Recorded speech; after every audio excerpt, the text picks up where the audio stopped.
Super Saravana stores. இப்போது புதிய அறிமுகம் ஆச்சி ஹோட்டல் சாம்பார் 50 கிராம் ரூபாய் 20 மட்டுமே. சம்மர் வந்தாச்சு. What's your plan for this holiday? எங்க கிட்ட விட்டுருங்க, நாங்க பாத்துக்கிறோம்.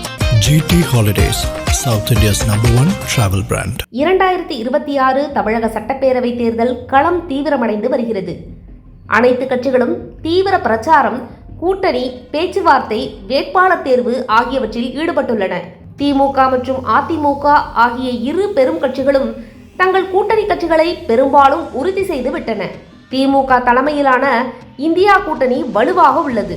அதிமுக தலைமையிலான தேசிய ஜனநாயக கூட்டணி பாஜக உள்ளிட்ட கட்சிகளுடன் இணைந்து தயாராகி வருகிறது. இந்நிலையில் தமிழகத்தில் மும்முனை அல்லது 4 முனை போட்டி ஏற்படும் என அரசியல் வட்டாரங்களில் எதிர்பார்க்கப்படுகிறது. மூன்றாவது அணியாக விஜய் தலைமையிலான தமிழக வெற்றிக் கழகம் இன்னும் தனது கூட்டணி முடிவை உறுதி செய்யாமல் உள்ளது. தவேக தனித்து களம் இறங்குமா அல்லது ஏதேனும் கூட்டணி அமைக்குமா என்பது குறித்து பலரிடம் எதிர்பார்ப்பு நிலவுகிறது. கடந்த சில தினங்களாக தவேக அதிமுக உடனான NDA கூட்டணியில் சேரவிருப்பதாக தகவல்கள் பரவி வருகின்றன. சில தவேக நிர்வாகிகள் இதற்கு ஆதரவு தெரிவிப்பதாகவும் கூறப்படுகிறது.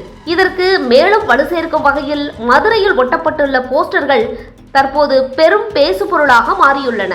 அந்த போஸ்டர்களில் ஆட்சியில் பங்கு, அதிகாரத்தில் பங்கு, அரசியலில் நிரந்தர நண்பனும் இல்லை, நிரந்தர எதிரியும் இல்லை, கூட்டணி ஆட்சி உறுதி, நல்லதே நடக்கும், வெற்றி நிச்சயம் என்ற வாசகங்கள் இடம்பெற்றுள்ளன.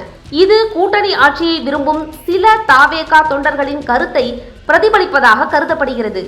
ஆனால் தவேக தரப்பிலிருந்து இதுவரை எந்த அதிகாரப்பூர்வ அறிவிப்பும் வெளியாகவில்லை. சமீபத்தில் நடைபெற்ற மாவட்ட செயலர்கள் கூட்டத்தில் கூட்டணி குறித்து ஆலோசனை நடத்தப்பட்டதாக தகவல்கள் உள்ளன. சிலர் கூட்டணி அமைந்தால் வெற்றி வாய்ப்பு அதிகம், கணிசமான தொகுதிகள் கிடைக்கும் என தெரிவித்துள்ளனர். எனினும் தவேக தலைமை என்ன முடிவு எடுத்துள்ளது என்ற தகவல் இன்னும் தெரியவில்லை. கடந்த சில நாட்களாக சமூக வலைதளங்களில் தவேகவினரே விஜய் பாஜகவில் NDA கூட்டணிக்கு சென்றால் என்ன தவறு இருக்கிறது என்ற ரீதியில் பேசி வருவது குறிப்பிடத்தக்கது.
அனல் பறக்கும் செய்திகளை அப்டேட் செய்து கொள்ள நக்கீரன் களத்தை இப்பவே சப்ஸ்கிரைப் பண்ணுங்க.